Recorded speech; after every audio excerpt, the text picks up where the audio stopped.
twongeye kubasuhuza nshuti mwebwe mudukurikira kandi mudahema kutugaragariza yuko muba mwitaye ku byo tubagezaho, cyane yuko hari n'abatubwira yuko byabagiriye akamaro. Uyu munsi rero tugiye kuganira ku bintu 7 byangiza imibanire y'abashakanye.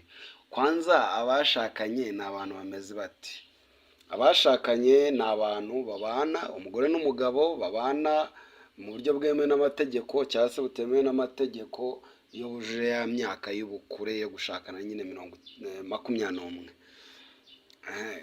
Rero hanze ho usanga hari na bya bibazo byo bita ubutinganyi, wenda bo basi babyituye ibibazo, ariko mu Rwanda twe ntago tubyemera, cyangwa se nta tegeko rihari ryatuma hari abantu baba batinganye. Ubwo rero niyo mpamvu nahise mvuga ni abashakanye n'umugore n'umugabo babana mu nzu imwe ndetse no ku gitanda kimwe. Muri ibi bihe bigoye rero usanga mu isi harimo ibibazo byinshi bahangayikishije abantu cyane. Buri muntu wese yireba we ubwe, ntihagire n'ufata akanya ko kugenzura ubuzima bw'urugo rwe, cyangwa se amakupure. Buriya abantu batasezeranye akenshi njye nkunze kubita amakupure, kubera yuko ntago baba barasezeranye nyine.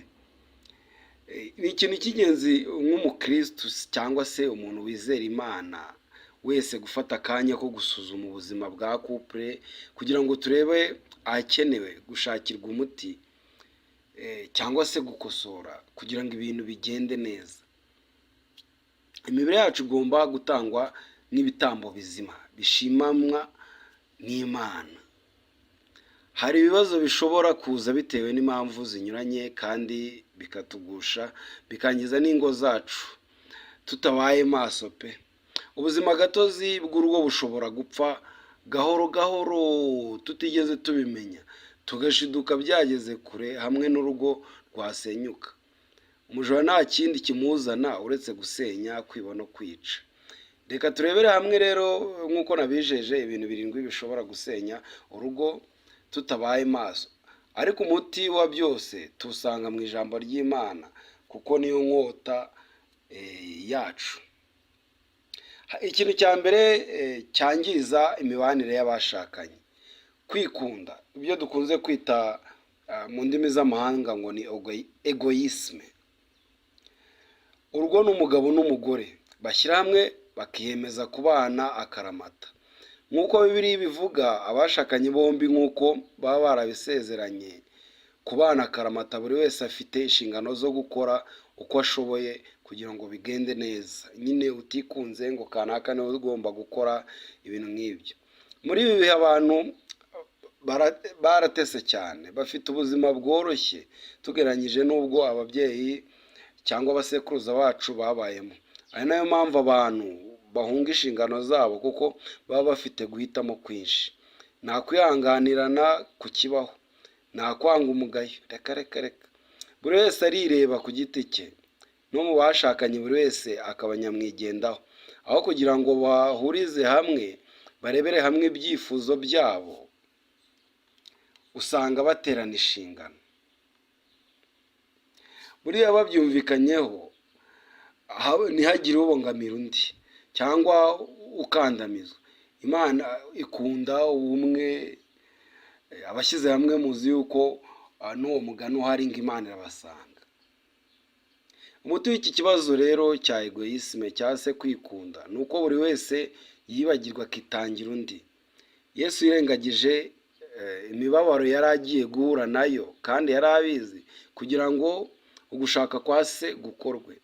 Buri wese agomba kuba umugaragu w'undi, tukamenya inshingano Imana yaduhaye. Buri wese azabazwa uko yabyitwayemo, ari abatware, abafasha abana, imigisha twahawe cyangwa se ubwo iyo mvuze abatware mba mvuze no kuba mama nyine.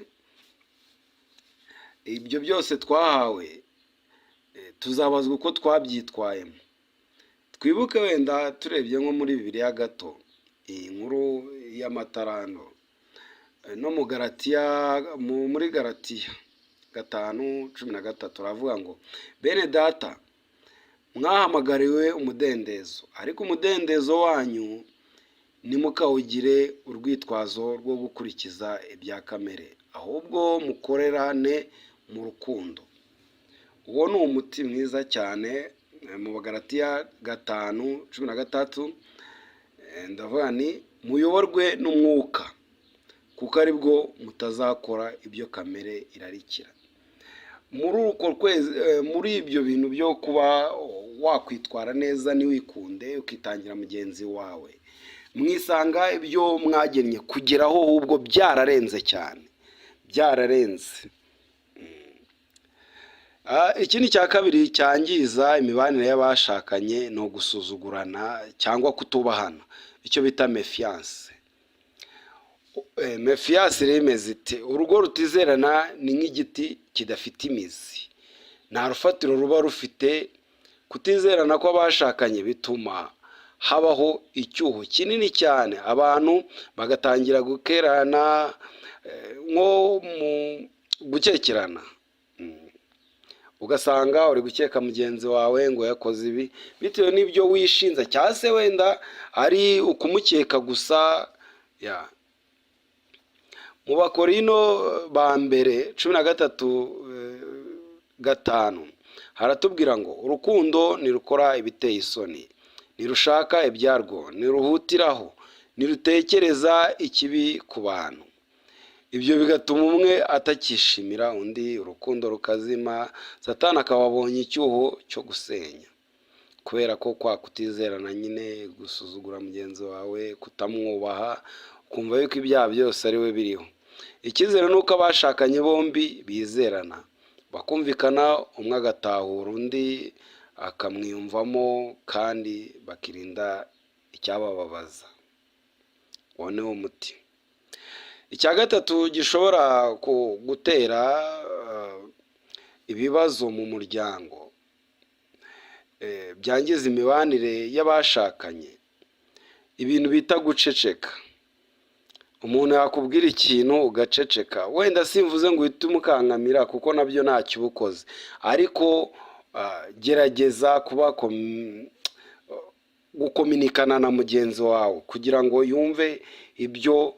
Nimba uje ugasanga hari ibyapfuye, si ngombwa wenda ngo urwane mu rugo, ariko ushobora kuvuga uti ariko ndabona hari ibyapfuye, ese habuze iki kugira ngo ibintu runaka bikorwe mu rugo mumere neza. Hari impamvu nyinshi cyane zatuma umuntu aceceka. Bishobora no kuba uburyo bwacu bwo gushaka kwikemurira ibibazo. Abantu benshi, hari n'umugani uvuga ngo si guceceka nyine ngo ni intwaro kirimbuzi. Buri silence cyangwa se silence iba ifite ubutumwa cyangwa icyo ishaka kuvuga, cyangwa se igisobanuro.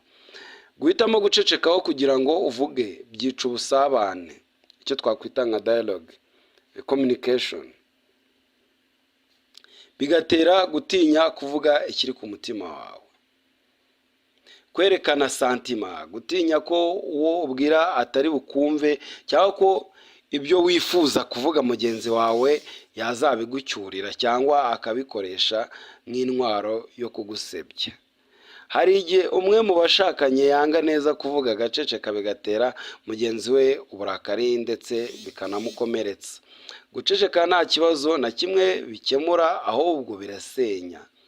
Birakwiye ko abashakanye bagendera bombi mu mucyo nk'uko baba barasezeraniye imbere y'Imana, kuko Imana niyo mucyo.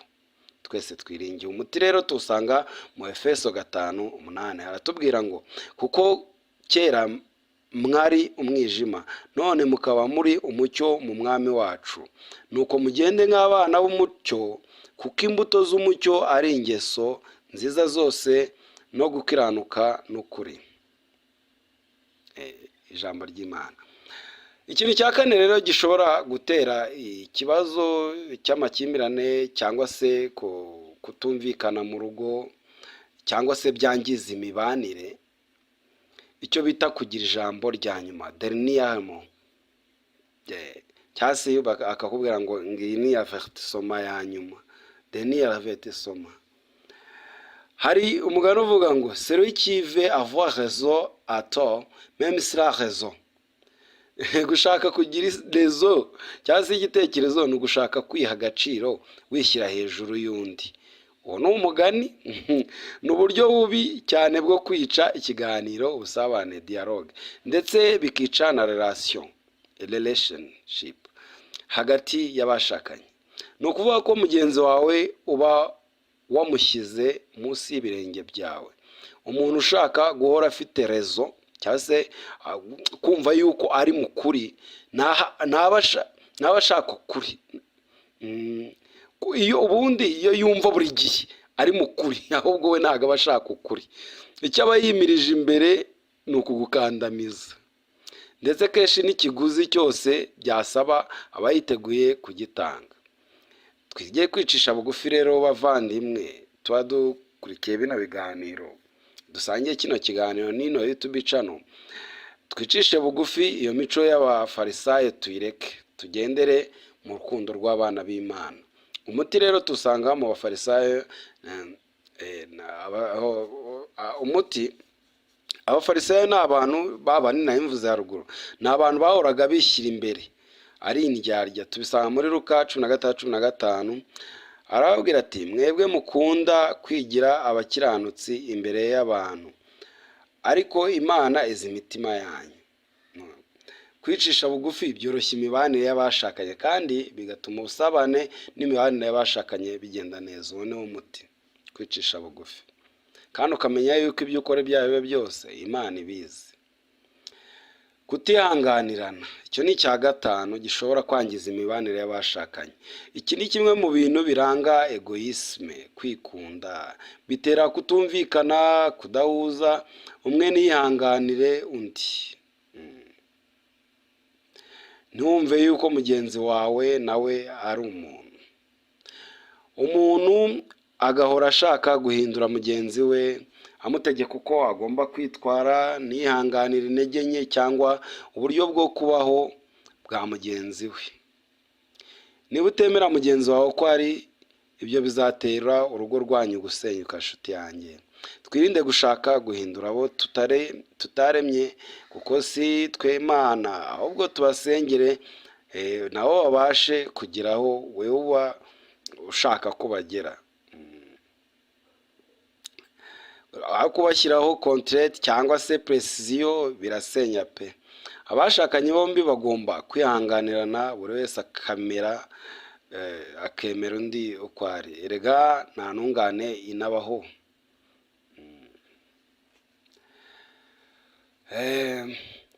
Tugeze rero ku kintu cya gatandatu gishobora gutuma imibanire y'abashakanye icikamo cyangwa se yangirika. Gukandamiza, icyo bita domination. Kumva yuko nyine ugasa nkaho umukandagiyeho. Mvuze ubwo uko mbivuga, ariko reka mbasobanurire. Umuntu ushaka kudomina cyangwa se gukandamiza mugenzi we cyangwa kumutegeka, byica urukundo. Abashaka ko bamupfukamira, bamuramya, niwe wiharira responsibilities cyangwa se inshingano zose z'urugo. Ntagirwa inama, ntava ku izima, ntawe umugira inama, byose niwe ubikontorora. Iyo ari umudamu usanga ari bamwe babaye ibishegabo bategeka abagabo babo. Gusa munyihangane wenda nkoresheje izina ribi, ariko tujya tubibona muri sosiyete nyarwanda. Ugasanga nimba urugero bikunze kuba cyane nko ku mishahara, ugasanga umugore arakurusha amafaranga, aragukandamiza ukumirwa, ntujye umuvugiramo. Keretse cyagiye wenda mugiye guhura n'imiryango, nabyo hari igihe abyerekana ko agutegeka cyangwa se agukandamiza. Abagabo nabo ugasanga bigize ibigirwamana, barataha mu rugo bose bagahungabana abana n'umugore. Ibi byose ntabwo ari byiza pe, ni bibi. Bituma habaho resistance cyangwa se tension na stress muri couple cyangwa se muri famille. Umuti rero tuwusanga mu bafiriti sorry mu Bafilipi 2:3 haravuga ngo ntihakagire icyo mukorera kwirema ibice cyangwa kwifata uko mutari, ahubwo mwicishe bugufi mu mitima, umuntu wese yibwire mu mitima ko mugenzi we amuruta. Icyo gihe ni nk'ahandi twavuze kumva yuko mugenzi wawe wamufasha cyane bituma mugira aho mugera. Icya karindwi rero nicyo bita ishyari, ni nacyo cyanyuma. Icyo bita jalousie ni jalousie cyangwa ishyari. Jalousie isenya ingo nyinshi. Umuntu ufite ishyari agambira ibibi, kandi uzarebe atari no mu ngo, umuntu ufite ishyari akenshi na kenshi agambira ibintu bibi. Nkaho yagize rya shyari ryiza, wenda akakubonana nk'agatelefoni keza ahubwo akumva bakakwiba. Imagine igihe cyose muri couple harimo ibintu by'ishyari cyangwa se icyo bita concurrence, rivalité, comparaison, envie. Ishyari rihumanya ibitekerezo by'umuntu, imigambi ye, gahunda ze, imishinga ye, icyo twita empoisonné. Kandi byose byerekeza ku gusenya urugo. Umwe mu bashakanye iyo afite ishyari ntanyurwa, ahora akekakeka kandi afite inzika. Umuti w'ishyari rero twawusanga mu Bakorinto ba mbere 3:3, kuko mukiri aba kamere niko bavuga, ubwo muri mwe harimo ishyari n'amahane. Mbese nimubaye aba kamere koko, nimugenza nk'abantu. Ijambo ry'Imana mu Bagalatiya 5:21 riratubwira ngo abakora ibya kamere ntibazaraga ubwami bw'Imana.